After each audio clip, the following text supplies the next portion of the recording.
She hit the courthouse floor before the ink on the divorce papers was dry. 1 second, Nora was standing there with that empty, exhausted look she'd worn for months.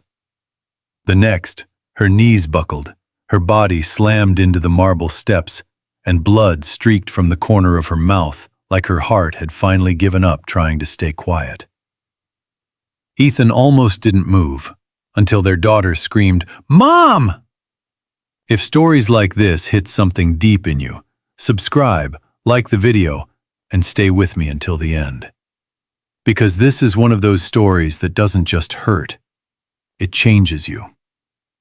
People rushed in all at once. A security guard, a woman from the clerk's office, someone yelling for an ambulance. Ethan stood there frozen, the divorce papers still in his hand, while Nora curled on her side, fighting for air like every breath had teeth. She looked up at him once. Not angry, not bitter, just tired. Then she whispered something so faint he almost missed it. "Don't let Rosie see the folder." And then she passed out. Rosie dropped to her knees beside her. 13 years old, shaking, tears falling so hard she couldn't wipe them fast enough. Ethan grabbed her shoulders and pulled her back as the paramedics rushed in, but his daughter kept reaching for Nora's hand. "She said she was okay," Rosie sobbed. "She said it was just stress." Stress. That word hit Ethan like an insult. For 6 months, stress had been Nora's answer to everything. The secret calls, the missing money, the nights she came home late smelling like antiseptic and cold air. The lies that came too quickly. The way she stopped meeting his eyes. The divorce she demanded like she'd rehearsed it in the mirror. And now she was bleeding on courthouse steps. The ride to the hospital was a blur of sirens and questions no one answered. Ethan sat in the waiting room with Rosie pressed against his side, and for the first time all day, silence became louder than the divorce. A nurse came through the swinging doors. "Family of Nora Bennett?" Ethan stood, then stopped. He had no idea if he was still allowed to call himself that. The nurse looked at him, then at Rosie. "She's in critical condition. We think she's been ignoring symptoms for a while. Severe anemia, cardiac stress, internal bleeding possible. We're stabilizing her now." Rosie broke into tears again. Ethan caught one word and couldn't shake it. Ignoring? The nurse's expression changed for just a second. The kind of look medical workers give when they already know more than they should say. "She's missed treatments," the nurse said carefully. Treatments. Ethan stared at her. What treatments? But she was already pulling back. "The doctor will explain." He sat down slowly. Rosie wouldn't look at him. That should have been the first sign. 6 months earlier, Ethan would have sworn his marriage wasn't perfect, but it was real. He and Nora had built it from almost nothing. Cheap apartments, second-hand furniture, overtime shifts, burnt dinners, stupid inside jokes, the kind of love that felt strongest when life was ugliest. Nora wasn't Rosie's biological mother. Rosie had been 4 when Ethan met her, still small enough to hide behind his leg in public, still raw from the mother who'd left and never really looked back. Nora never forced it. She just showed up. For school plays, nightmares, fevers, hair-braiding disasters, science fairs, bad report cards. Good ones, too. She was there so consistently that one day Rosie had looked up from the back seat and said, matter of fact, "When I grow up, I want to love people the way Nora loves people." Ethan had nearly cried at a red light. That was before the secrets started. Before Ethan found cash missing from their savings account. Before Nora started taking calls on the balcony in a voice so low it barely sounded like her. Before he saw a man's name, Dr. Adrian Cole, pop up on her phone at midnight. Before his mother, Vivian, leaned across his kitchen island and said the one sentence she knew would infect everything. Good women don't get that good at hiding things unless they've been hiding them for a while. He told himself he didn't believe her, but he checked Nora's phone bill anyway. There were dozens of calls. There were receipts in Nora's purse from a part of the city she never had a reason to go to. There were charges for gas station coffee at 3 a.m. and parking garages near St. Catherine's Medical Center. There was a hotel charge, just one, but it burned like acid when he saw it. When he confronted her, Nora didn't even fight properly. That was what made it worse. He'd come home shaking, receipts in his fist, heart pounding like he wanted to break something. "Tell me who he is." Nora had gone completely still at the sink. Her hands were wet. She didn't turn around right away. "Ethan, no, don't do that. Don't say my name like I'm overreacting. I found the calls. I found the charges. I found the hotel." At that, Rosie had appeared at the top of the stairs. Pale, quiet, watching. Nora noticed her instantly. "Go back upstairs, sweetheart." Rosie didn't move. Ethan stepped closer. Was it an affair?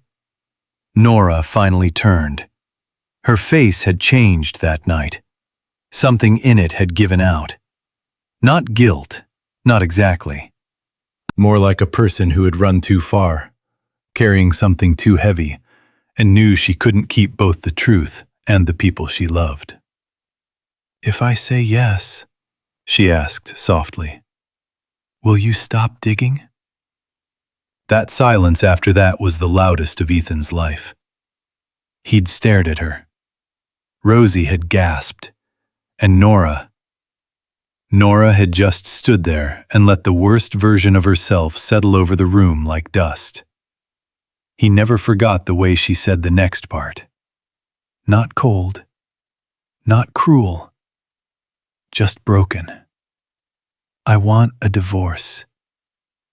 Back in the hospital, Ethan sat with that memory gnawing through him. Rosie kept rubbing her thumbs together, a nervous habit she only had when she was terrified. He noticed how thin her wrists looked. How had he not noticed that before?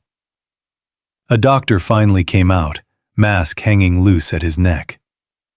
"Is someone here to make medical decisions for Nora Bennett?" Rosie stood immediately. "I'm her daughter." The doctor's expression softened. "You're a minor." Ethan said, "I'm her ex-husband." Even that hurt to say. The doctor glanced at a chart. "You're still listed as emergency contact." That hit him harder than it should have. After everything, she had never changed it. "She's conscious for moments, then fading again," the doctor said. "Her body is severely compromised. There are signs she's been living with untreated cardiomyopathy and chronic blood loss. We also found records showing she stopped coming in for follow-up months ago." Ethan felt the room tilt. Follow-up for what? The doctor hesitated, then looked down at the chart again. "A previous oncology history. She had a recurrence scare last year. Not full relapse, but enough that she needed monitoring. She also appears to have been under tremendous prolonged stress." Rosie made a small sound beside him, like she'd been punched. Ethan turned sharply. "Rosie." She shook her head too fast. "I didn't know." But the lie cracked before it finished. The doctor spoke again. "There's more. We found recent payment records connected to another patient here. A pediatric patient." Ethan frowned.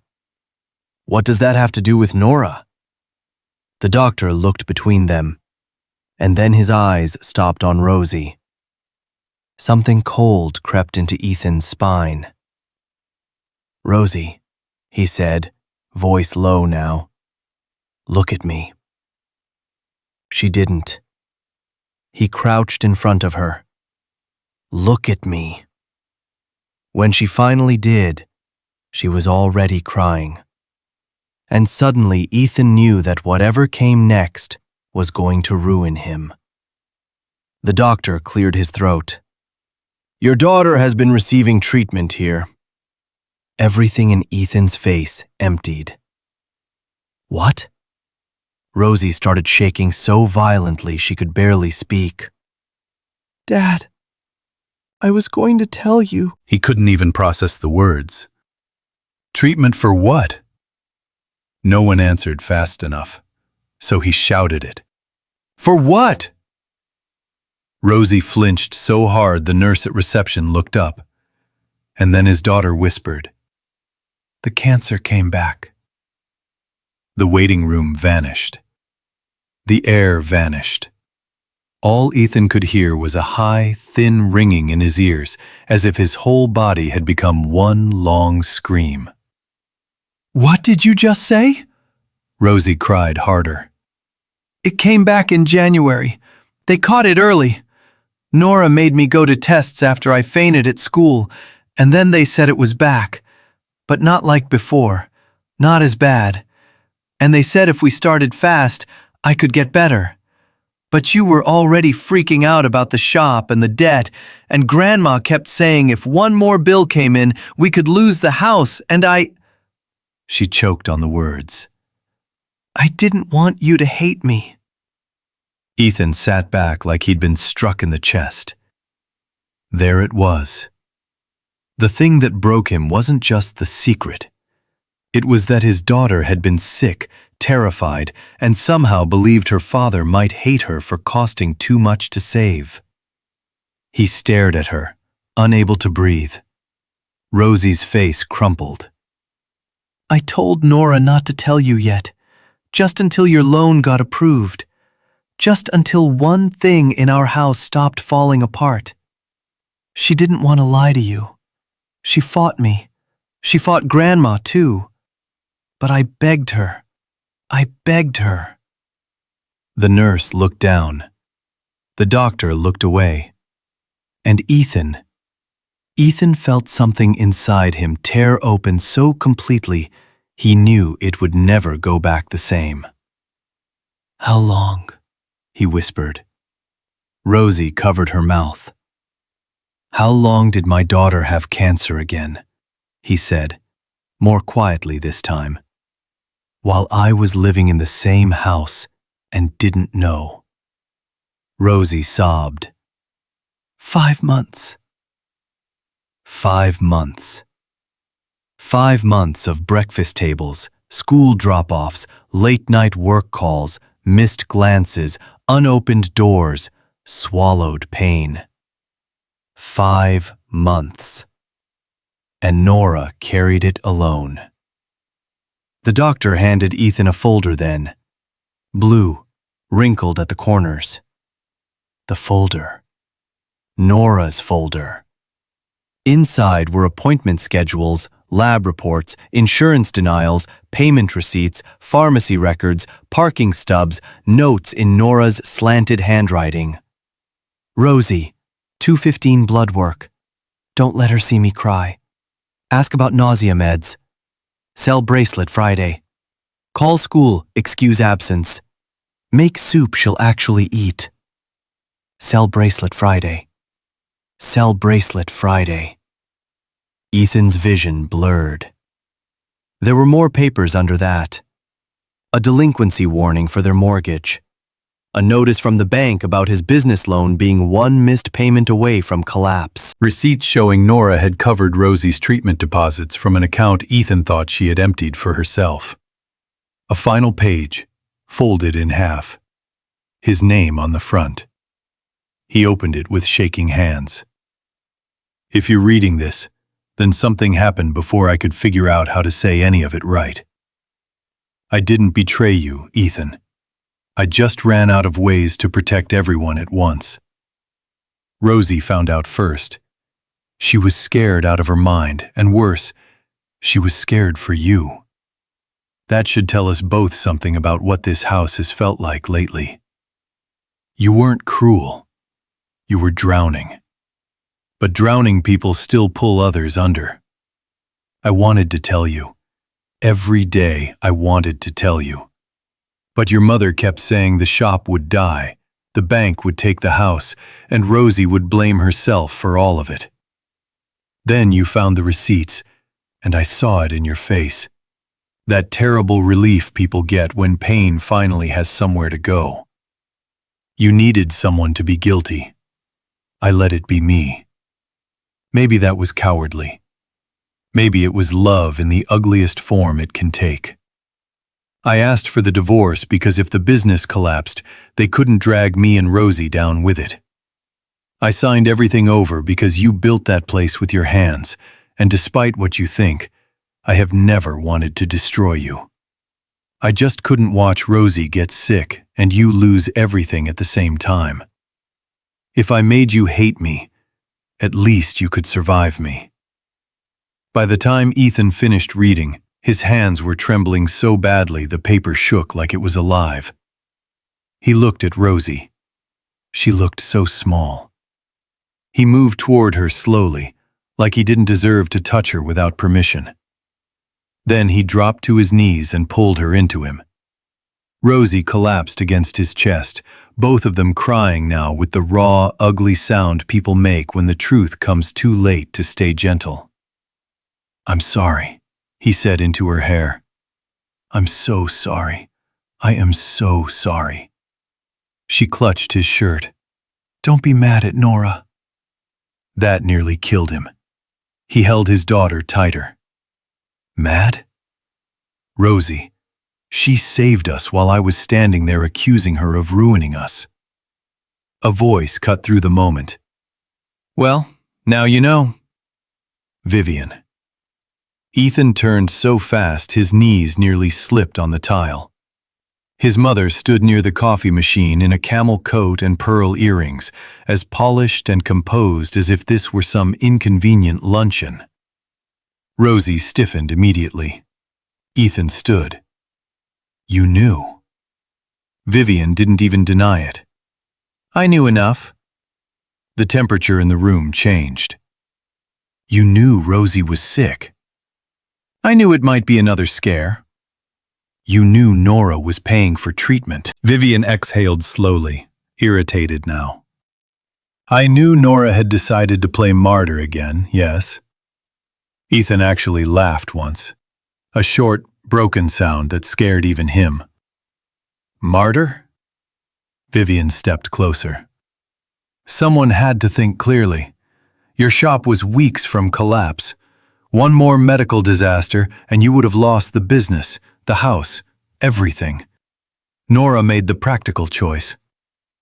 Rosie stared at her grandmother like she'd never seen her before. Ethan's face went white with rage. "You told my daughter to keep cancer from me because it was bad for business?" Vivian's jaw tightened. "Don't be dramatic." That did it. The slap of his palm against the coffee counter beside her made half the waiting room jump. "For 5 months," Ethan said, voice shaking, "my child was scared to tell me she was sick because you taught her that money mattered more than she did." Vivian opened her mouth. He cut her off.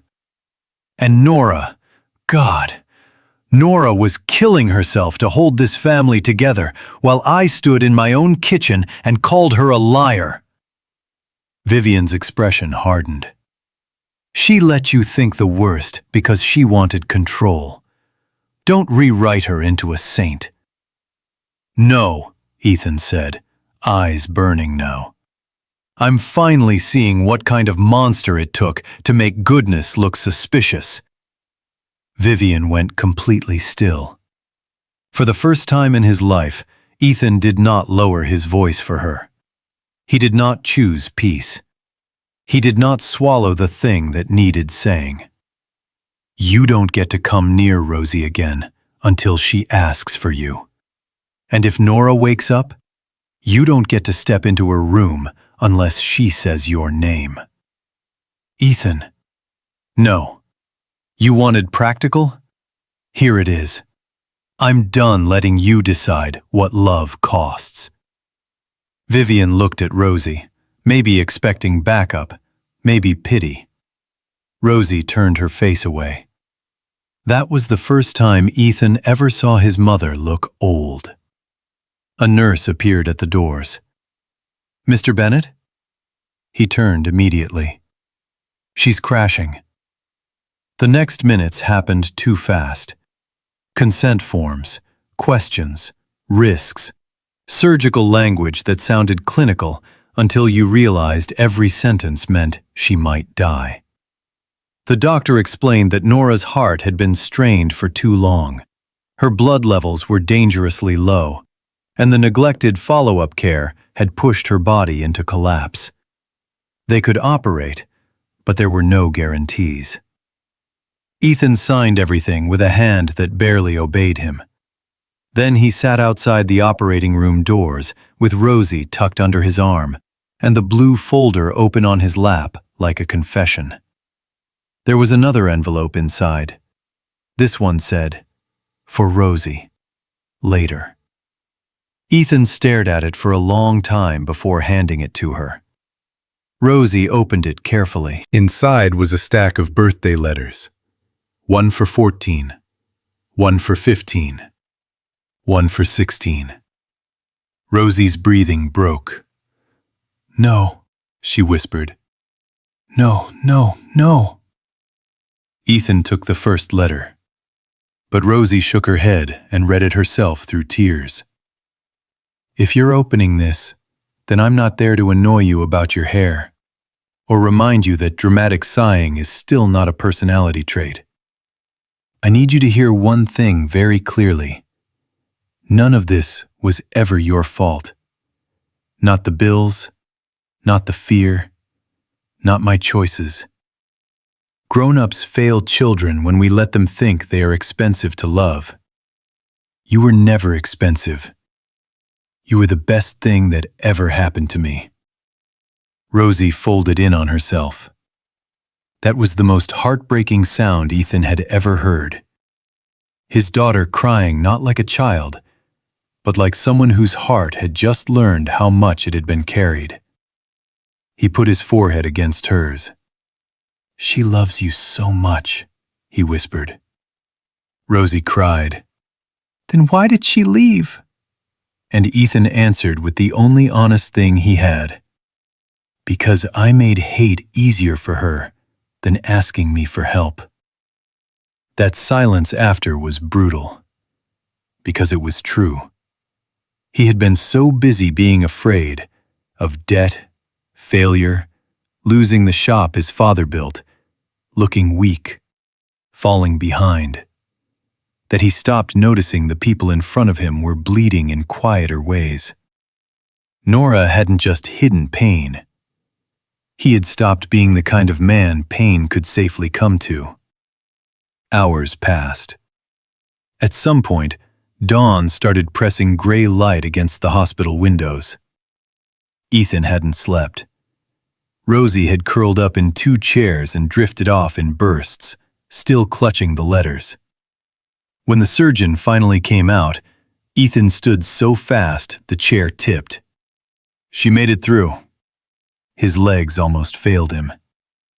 "She's not out of danger yet," the surgeon said. "The next 24 hours matter. But she made it through surgery." Rosie woke at the word "made" and burst into tears again. This time the kind that come with relief so sharp it still hurts.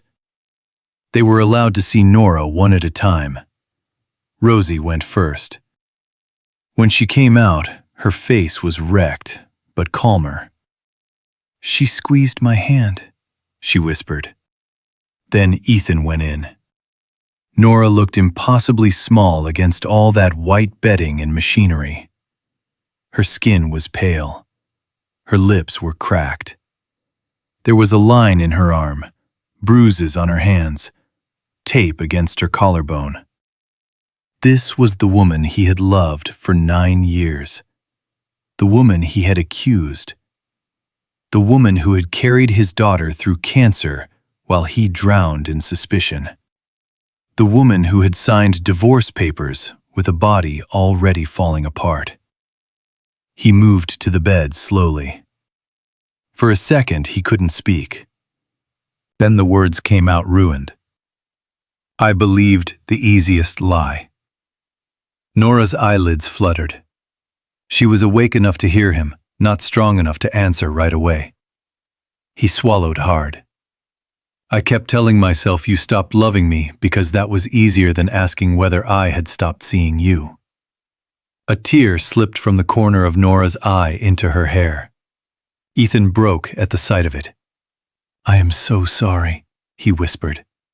For the things I said, for the things I didn't notice, for making home feel like a place where a sick child thought she had to hide, for making you carry everything until your body gave up.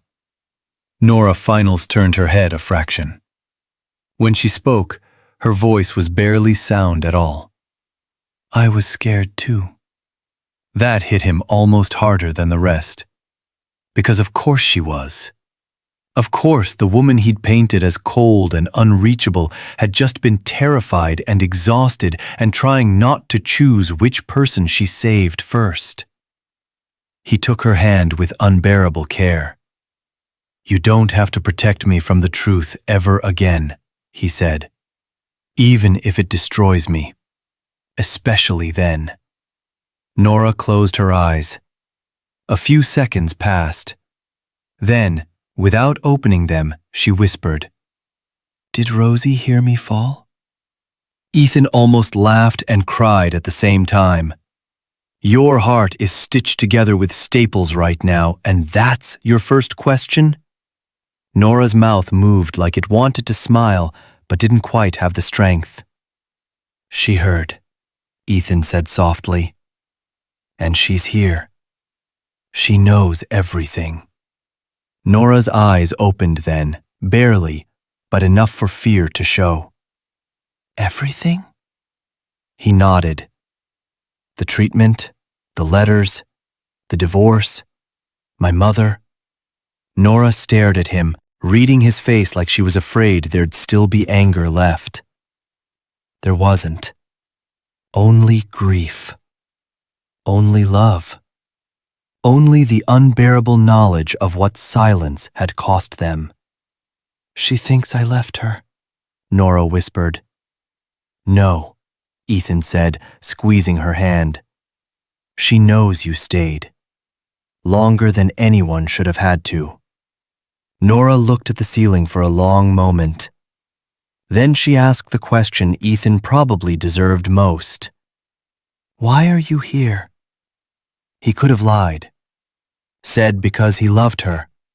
Because he never stopped. Because blood and sirens had stripped everything down. But he chose truth. Because I finally heard what pain sounds like when it stops protecting me. Nora stared at him, and for the first time in months, she didn't look away. Recovery was not cinematic. There was no magical montage, no perfect forgiveness waiting at the edge of one apology. There were hard days. Rosie's continued treatment, Nora's physical therapy, insurance fights. Selling the shop anyway, because Ethan realized too late that a building he was dying to save had nearly cost him the people inside it. Vivian leaving furious voicemails no one returned. Nights when Rosie woke up crying because secrets had turned every silence into a threat. Mornings when Nora still reached for pain before she reached for hope. But something changed. Ethan changed. He showed up to every appointment, every lab draw, every physical therapy session. He learned medication names, food restrictions, the exact joke that made Rosie smile before needles. He sat outside Nora's room, even on days she didn't want him in it. He never pushed, never demanded, never asked for the old life back like he was owed it. He earned minutes, then conversations, then trust in pieces so small most people would have missed them. 3 months later, Rosie rang the remission bell. The sound echoed through the pediatric wing like a dare to despair. Nurses clapped. A few parents cried. Rosie smiled for real, really smiled, for the first time in what felt like a year. Nora stood beside her, still thinner than before, one hand against the wall for support. Ethan stood on Rosie's other side. Not husband, not hero, just there. Which finally meant everything. Rosie looked at both of them and said, "Can we take one picture where nobody pretends?" Nora laughed, startled by it. Ethan said, "That depends. Are you about to make fun of my crying face?" "I've been making fun of your crying face internally for months," Rosie said. So they stood there, all three of them wrung out and scarred, and still somehow standing, while a nurse took the photo. In it, no one looked perfect. Rosie's eyes were puffy. Nora looked tired. Ethan looked like he'd been rebuilt badly, but honestly. It was the best family picture they had ever taken. That evening, as sunset spilled orange across the hospital parking lot, Ethan walked Nora to the bench near the entrance because she still got winded if she went too far.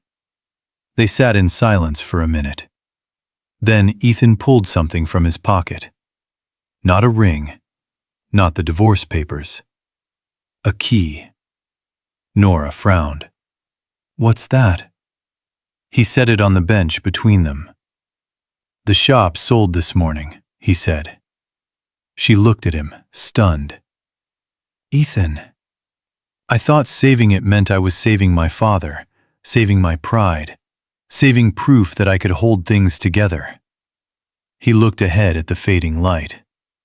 "Turns out I was just worshipping the wrong ruin." Nora's eyes filled. He didn't reach for her this time. He let her feel it. "I'm not asking you to come back," he said quietly. "Not like that. Not because I'm lonely. Not because guilt is loud. I'm asking for a chance to know you honestly again. No silence. No noble lies. No pretending strength means carrying everything alone." Nora stared at the key. "What's it for?" "A rented house," he said. "Small. Too expensive for the wallpaper it has. 10 minutes from the hospital. There's a room for Rosie. And a room for you, if all you ever want from me is co-parenting and decent coffee." That made her laugh through tears.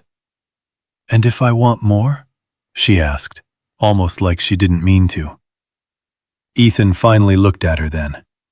His voice dropped. "Then I'll spend the rest of my life being careful with what almost broke in my hands." Nora covered her mouth. For a moment, the whole world seemed to wait. Then she reached for the key. Not for the promise. Not yet. Just for the possibility. And somehow, after everything, that felt even bigger. Because some endings don't come like doors slamming shut. Some endings come like a heartbeat returning after everyone in the room was sure it was gone. And sometimes the cruelest thing a person can hear is not that they were unloved, but that they were loved so deeply, someone chose to suffer alone rather than let them drown too. So tell me,